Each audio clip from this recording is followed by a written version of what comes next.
Showing you a few things I was up to this fall, waiting on the snow to come. It took forever to fall, but it finally made it here mid-January.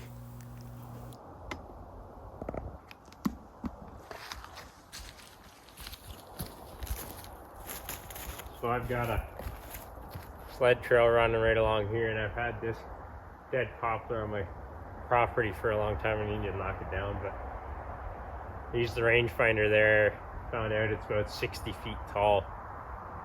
Did some trig with the rangefinder, and while at chest height it's not in good shape.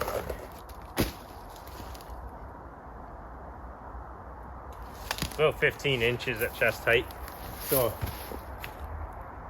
there's not too many safe ways to deal with this, not in my repertoire, so we're going to mix it up and play with a new toy that I just got and some good old tannerite and see if we can get this dropped from a distance, and then we'll just clean it up with the tractor and the saw. We'll check her out here now.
Well, this ended up being a bust.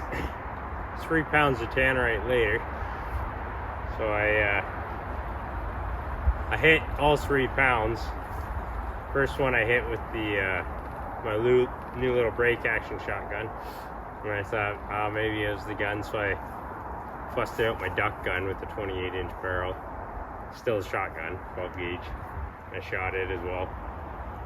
And then I wrapped the 3rd pound in tuck tape a whole bunch and shot it with the duck gun again. So I was shooting a 2 3/4 slug. Now the package says it needs to be a center fire rifle. So shotgun is center fire, and it is a rifled slug, but obviously it doesn't set it off at all. And the point of today was to get this down. But I'm not going to do it because it is crazy windy. I don't own a center fire rifle. I just have rim fire and shotguns. So that was unfortunate. But maybe I still have 7 pounds of tannerite left. If I can borrow or on a calm day, just use the chainsaw. We'll see. I don't want to put a ladder against it or my bucket near it or anything to tie a rope on it and try to pull it over. It's just got so much woodpecker damage, and it's 60 feet tall. Anyway, did set up 3 angles for you, had slow-mo going, thought I'd capture something cool, but tannerite does not go off with the 2 3/4 12 gauge slug. So, a week and a bit later, that poplar's down, all cleaned up. We had a bunch of snow for the week and it's gone now. We got it all shoved up there.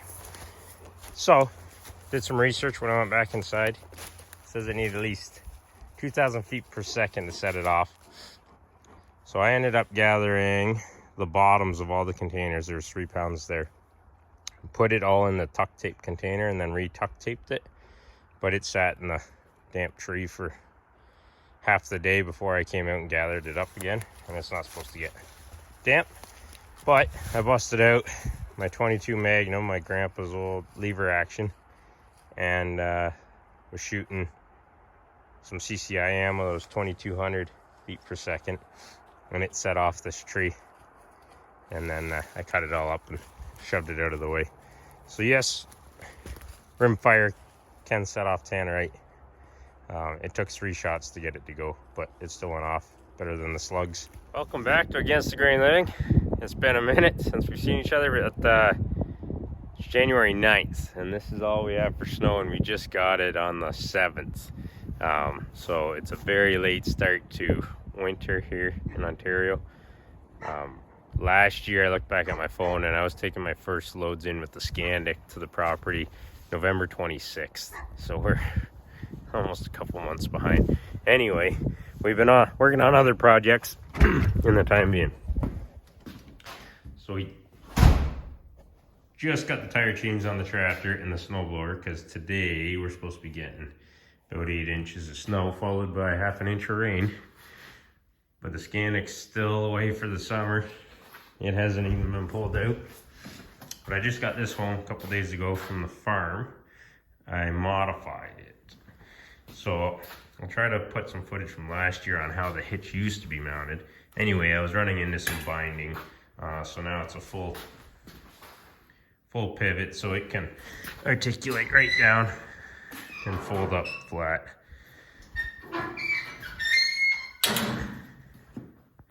And I managed to pull that off, just cutting off the old hole and welding it here, and then cutting off the old hole that was on this flat bar and welding it there, so I didn't have to drill those big holes because that's a pain in the butt. And then I changed up, I used to have a chunk of rebar across here, and this square tubing came out to it. So we cut that out, used some scraps from down at the farm, and we just have a pin going through this round bar. And these are just old wear and tear parts off of hay equipment from the farm. I believe like the sickle bar cutter for the hay bind. The teeth ran through these pieces, and then these are like hay pickups.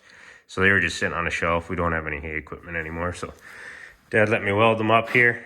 So they're just solid welded there. And now I got to drill holes down through, put some hardware in for these to spring. So they are lower than the cutting blade. So what I was running into last year was when I didn't have any fresh snow, these weren't doing anything at all. They weren't biting. So now the intent is I have a pin on either side and they're just 1/4 inch. So that's supposed to be my shear in case I hit something pretty hard. Because these are rigid, these will flex. But all I have to do is pull these pins out on both sides, and I rotate it vertical to disengage them. And then if I want them biting, to stir up some snow so that these can actually plane it out. And then I just use some scraps, a little bit of a bent pipe, but just to support it. It's just sitting there in case I hit something hard. It'll help prevent that from bending so that I can still spin this. Anyway, so we're going to drill these 5 holes today and then paint up all the new welds and let it dry overnight, and then I'll get this thing out of the way to carry back on with the wood stove. So almost all the accessory parts are done inside the house. I just have the ash box, air intake grate, and these are little deflectors to guide the ash into the box. And then the main unit itself needs to be cleaned up and painted, and then hopefully we'll get that all reassembled here in the next couple weeks and get it dragged into the property if we can get some snow and get this the trail all groomed up nice. But yeah, it's been a slow start to the winter.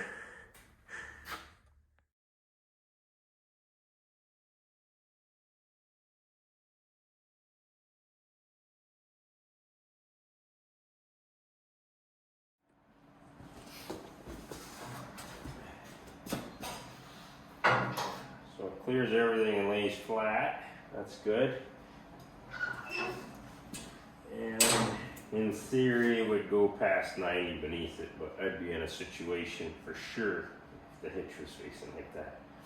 The old style hitch, I only had, I don't know, maybe 30 inches of travel this way. It was just the flat on the flat with the slop and the pins. And I got into binding and these bars started to bend. So this shouldn't be any more binding. Now you just pop the pin on each side,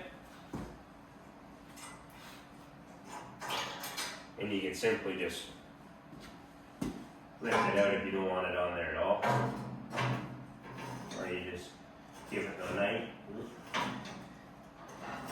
90, put the pins back in, or 180 I guess that is. Put the pins back in on either side, and now they're not hanging down beneath the normal cutters, which are up about that 1/4 inch flange. So we're going to try that this year, so I'll pull this bar off, clean everything up with some brake clean quick, maybe do a little grinding on some of the crude arc welds over some galvanized, and paint up just the stuff that's raw. In the future, it'll probably need paint jobs every few years. I'll hit it good at that point in entirety again, but it just got painted last year for the first time. We'll get this all painted up and let it dry overnight, and then we can get this out of our way so we can carry on with the wood stove and the kitchen countertop, I guess, desk. Convert the office desk into part of the kitchen for the cabin. Anyway. Well, it's snowing again, but we lost. Driveway's a mess from so much water. Rain fell. So we're gonna try to flatten it out with a bucket. This is all dry. We're gonna pin that back on there and drag it out of here so we can carry on with that thing. And then we're supposed to get, the next 2 days, we're supposed to get quite a bit of snow. So we'll be able to test her out here this weekend. 2 laps of packing with the Scandic, just got her out. Gonna pack this down, leaving the teeth up for this one. And then we're gonna load up on the trailer and get up to the property for the first time on the sled. I freaking love snowmobiling. We got a little bit of snow in the past 2 days, and we can finally rock the Scandic in and out of the property. So, I was up November 26th, that was the last time. And me and my uncle put up this little 8x8 Shelter Logic. So I wanted to come check on it and shovel off the snow around it. So the intent is to stash some more building materials in that this winter. So I'm gonna shovel that off. I'm also gonna hook onto the tires. I might have to run in and out without the tires once or twice because it is pretty deep. There's a rodeo in with the Scandic, and then try to get it groomed because the metal groomer's still at the house. But it's still standing. We have a fair bit of snow. That all fell in 2 days. 2 nights, Friday night, Saturday night. Just gonna check on the buildings around here. Holy. I don't know if you... Who built this?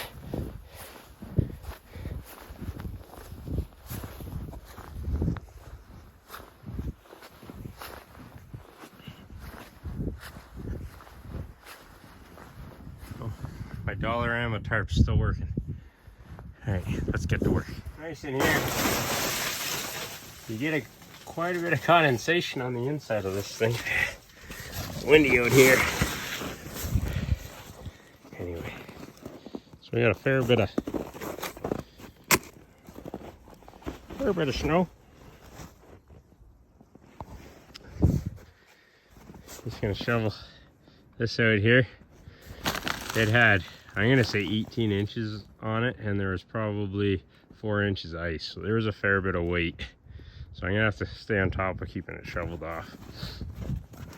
Anyway, I think I'm gonna go and get my Pelican slade that's up there, drag it out, and I'm gonna run it out and then come back in empty, and then I'll hook onto the tires, and I'll have 3 or 4 tracks worth on it, and then drag the tires out and try to get a base packed, because we're probably only gonna have 6-7 weeks being able to haul in here with the sled. It was a good, the picture I'll throw up there, when I built this November 26th, there was already, I don't know, a skiff of snow, 4 inches maybe, and there was frost on the ground. We had to fight pickaxe the frost to get these anchors in for this, and then we lost it all, everything. We still didn't even have frost on the ground after Christmas, New Year's, which is terrible for up here. Anyway, let's get to packing some trail. Took a little bit, but we made it over to the trapper's cabin. I have a lot more waterways to cross, and all summer long I didn't come up that way. You can't really. It's only snowmobile use in the wintertime once it freezes. It's not really frozen right now. We only have the little 6-inch Milwaukee battery saw with us and 2 batteries, and I just had to take out it was probably 12 inches around. I could barely touch in the middle of the log, but we got it out of the way, and I drove over all the other stuff. I'll have to bring a bigger saw in. Anyway, trapper's cabin's still here. Won't be over here at all probably this winter. Just it's gonna be a short winter, and I just gotta capitalize on hauling things into where the big cabin's going. And I got the little guy at home now, so spend some time with him. Anyway, we're gonna try to make our way back over. Dragging the tires was sort of a bust. Got to the first big hill, and because it's only been traveled on today, it didn't have time to set up. I just unhooked the tires and leaned them against a tree, and I'll have to try again next weekend. And then maybe the following weekend bring up the steel groomer. Anyway, this is probably gonna wrap up the video. We got everything dug out. Showed you guys some stuff I was up to in the fall, but well, 'tis the season now. Take care.